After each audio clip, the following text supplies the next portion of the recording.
welcome to your Mind Right Monday tip of the week. This week we're coming at you talking about how you can overcome the motivation blues.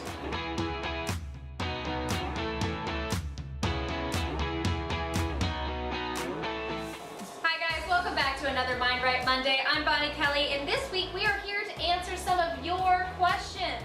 So this week we got a question coming at us from Jessica in Sacramento, California. She writes, "Hey Bonnie, love the vids. Well, we love making them, so I'm glad you're enjoying them."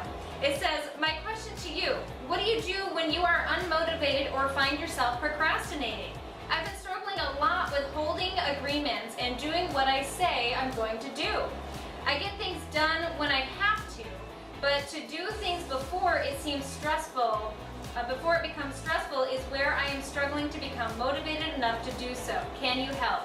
Actually, Jessica, yes we can. In fact, there's a ton of viewers just like you who struggle with procrastination and the motivation blues. So we're going to give you our tips this week to how you can overcome those motivation blues and become more proactive versus inactive. So the first step we want to do is we got to start with kind of the fundamentals, right? So like the back to the basics kind of stuff is that it's always important to identify the why.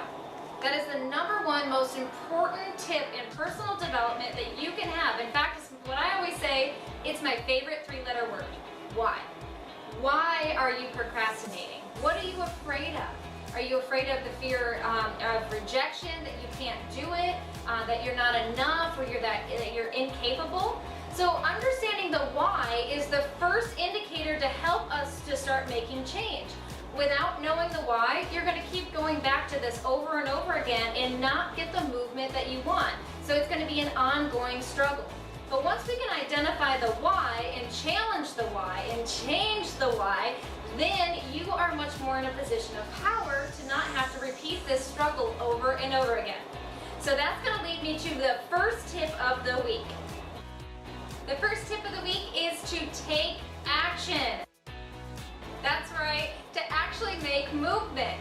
So when we are struggling with procrastination, it's because we're not doing anything. We're kind of avoiding, we're hiding, we're trying not to even be seen. But we need to start taking little movement. So even the smallest little thing towards the thing that you want to accomplish is huge. So taking action is even just discovering the why you're procrastinating. Taking the time to reflect is action.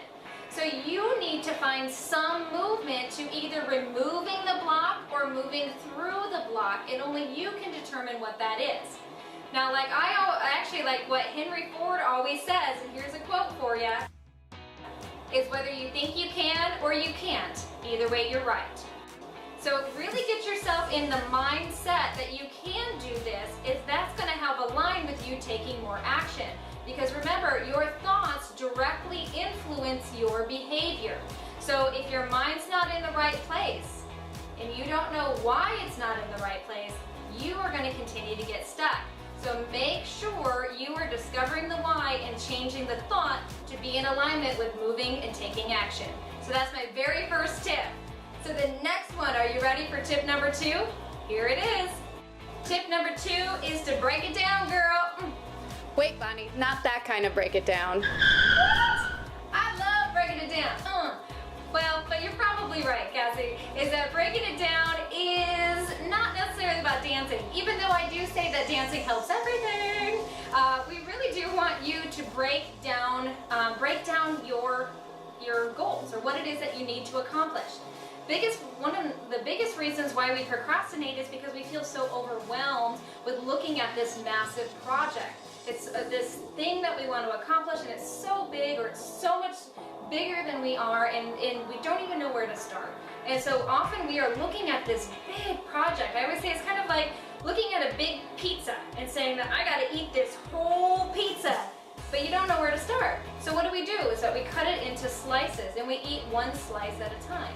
Well, it's the same thing with whatever is blocking you. So whatever your goal is, we need to break it down into smaller actions. So then that way your taking actions will be easier, so you can start to get moving and get over that being stuck or procrastinating or avoiding. Because when we have little bites, it's much easier to chew than it is to try to shove a whole pizza in your mouth. All right, guys, so now that leads me to my third and final tip for you, which is if it takes less than 10 minutes, do it now. So here's one of my favorite tips, guys, is that if it takes 10 minutes or less, just do it now. So a lot of times that we're procrastinating on doing our mundane things, right? So we're procrastinating on, putting our laundry away or doing the dishes or doing different things that need to be done pretty regularly or need us to keep them up. So the best thing for us to do is to adopt a mindset, if it takes 10 minutes or less, just do it now. This is such a powerful mindset, you guys, and I adopted it about 3 or 4 years ago, and it's really transformed my life. So when I used to come home from work, I would always kick my shoes off at the bar in the kitchen, like underneath the counter where the kitchen nook is. And so every day I'd come home, just kick off my shoes and go about the evening. Kick off my shoes, go about the evening. Well, by the end of the week, there's a pile of 7 shoes that are underneath the counter. And so then I had this massive mound that was bothering me every time I come home. I was like, I gotta put this away, I gotta put this away. But when I stopped to think about it, if it takes 10 minutes or less, Bonnie, just do it now, I realized that really from that place to where they belong in my closet was only about 30 seconds away. So I would come home every day and remind myself when I was about to kick off my shoes, if it takes 10 minutes, Bonnie, just do it now. And I would walk the 30 seconds into the room and put them where they belong. Now, through repetition, right, through consistency, because that's about breaking habits, is that I finally adopted this pattern of just putting my shoes back to where they belong. So the same thing is for you when you're stuck and you're feeling unmotivated, is that you need to adopt a habit of, if it takes 10 minutes or less, just start doing things. Whatever that is for you. Now you've got movement, so it's gonna provoke the movement. Now I know what you're thinking. Okay, Bonnie, what if it takes more than 10 minutes? Then what? Well, schedule it. It is one of I always say, if it's not on your calendar, it doesn't exist. So make sure you are scheduling things on your calendar if it's gonna take more than 10 minutes. So if you know that laundry is gonna take you a few hours, maybe you have time allotted just to do that task. So that is a great way for you to get rid of the motivation blues. All right, guys, so now that leads me to your tweetable of this week. Motivation is the sum of many small steps. So that's your tweetable for today, and don't forget, we want to hear from you. Email us your questions. We love answering them on these videos, and you can email them anytime at getinspired@bonniekelly.me. So that's a great way to keep in touch, but also we want to hear from you. So leave a comment below and tell us how you overcome your motivation blues. So always stay in contact with us. We love reaching out to you every week. And until next week, I'm Bonnie Kelly. Make it a great one.